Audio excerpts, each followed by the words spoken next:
good fit in Tampa? You know, Jenna, I think you're great in the Zoom meetings, and I think you're even better on the show. So let's start there. Here's a question for Antonio Brown. I don't know that I'll start here.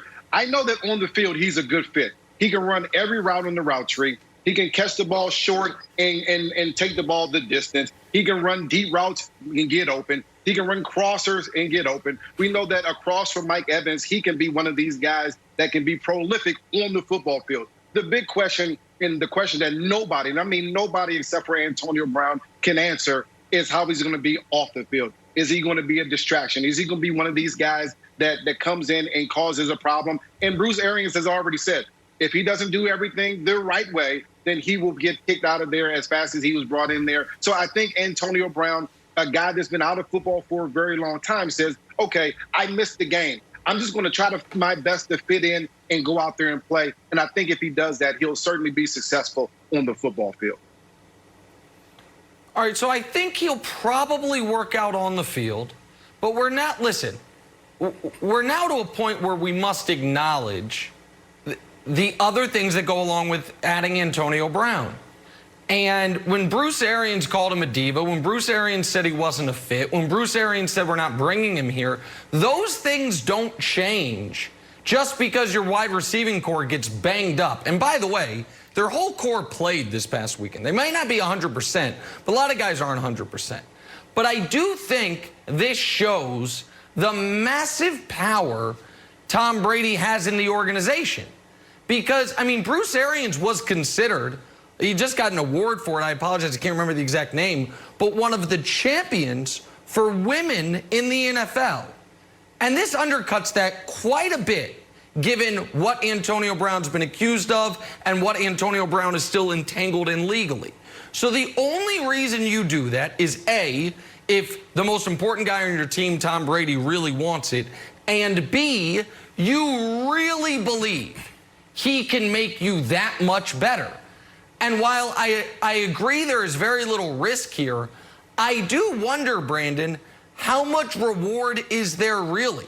You've made a big point, and it's not wrong, that the last 5 weeks, Tom Brady's numbers have been the best 5-week stretch of his career, save his 2 MVP seasons. That what he's done post-week 2 is vintage peak Tom Brady statistically. So and he's doing that with a banged-up receiving core. So how much better does AB make you? And how will this land, forget with your fans, forget with the people who work for the team, how will this land with Mike Evans, who was already on pace for his worst season since his rookie year, for Chris Godwin, who's never been paid in this league? Like, to me, those are legitimate questions to ask, but Brady must really, really believe that this is going to work after his experience of 1 good half playing with AB in New England. Yeah, well, that's a lot. You threw a lot at me, right? So first of all, let's talk about AB as the player, as the person, excuse me. I believe in second chances. I think we all believe in second chances. And last year, the thing that was so alarming was his inability to change, his want to not want to change. And I think he may be on the right track, because when you look at just him going from someone who was making a lot of headlines, there was a lot of things he was doing digitally and socially in the last couple of months since the suspension. He's been in hiding. So I don't know if he seeked the help that he needed. I'm not sure, but that is a step in the right direction.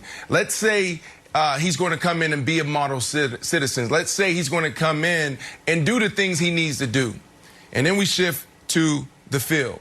On the field, I think it's a great fit, Jenna. And the reason why I think it's a great fit is because of Tom Brady. Nick, you keep talking about, like, Tom Brady is the one that made this decision. I know there's this back and forth between Bruce and everyone else talking about, well, Tom had nothing to do with it. No, it's because of Tom. Tom has been the one that stood on the table since the New England days for AB. I don't know what type of chemistry they have, because to me, AB is more of a freelance wide receiver. When you look at the things that separated him from everyone else in the league when it comes to playing the position, has been his ability to get out of the original play and go to the next one. Like, he'll run it in, and then he'll run to the corner. Big Ben scrambling, and then you'll see those big plays.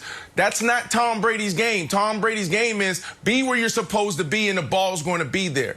So something happened in New England where these two got on the same page, and Tom Brady loved what he saw. So for that reason, I think that from a chemistry standpoint, it makes sense because your wide receivers are banged up. Nick, 80%.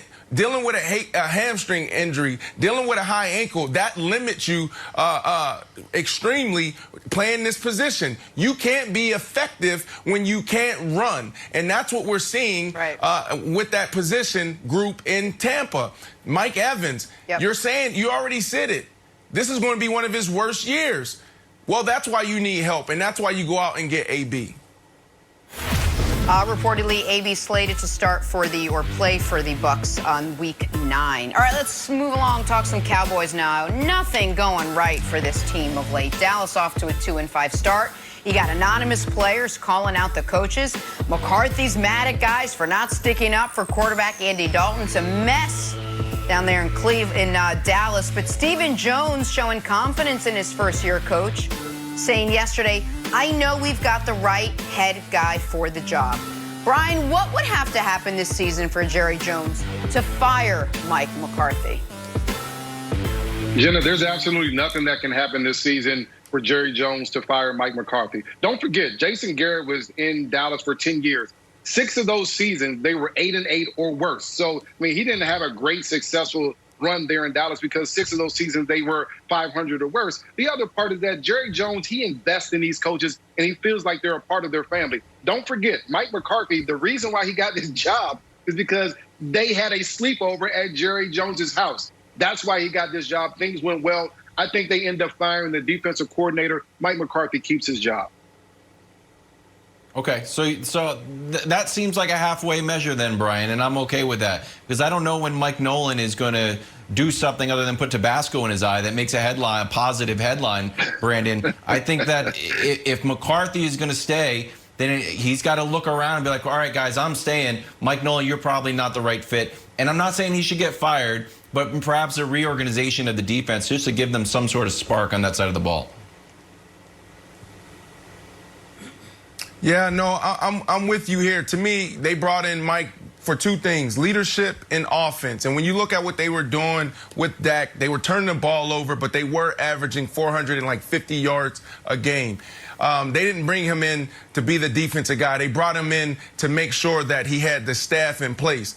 We're seeing that he doesn't. Yep. So I'm with you, B. I don't believe that Coach Nolan makes it through this year. He's definitely not making it to next year. And for that reason, he gets another year. All right, I was with you guys. And then I watched this weekend's game, and I said, okay, everything's on the table. And I don't think Mike McCarthy is going to be fired during this season, but I'm no longer convinced he's going to be the head coach there next season.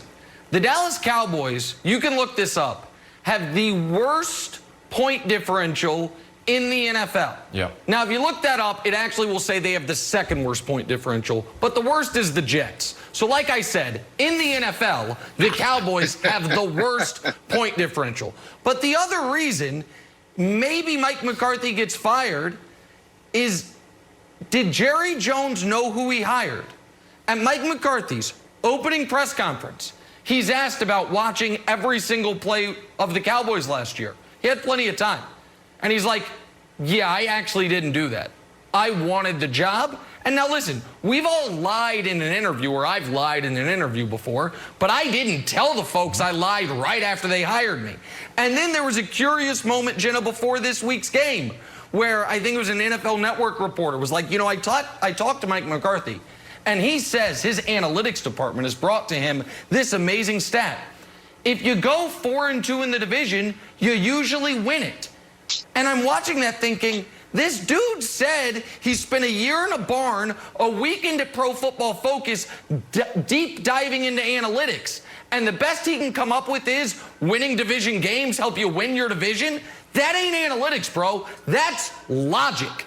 And so I do wonder if Jerry Jones watching this saying, this isn't who I thought I hired. And if they continue to get dog walked the way they did this past weekend, then I'm not certain he's the coach the next time Dak Prescott plays a game for the Cowboys. All right, well, Mike McCarthy isn't the only one on the hot seat in Dallas, apparently. Wilds, you made reference to it. Take a look at what happened in defensive coordinator Mike Nolan's Zoom call with the media yesterday. Oh, no. That obviously the frustration for him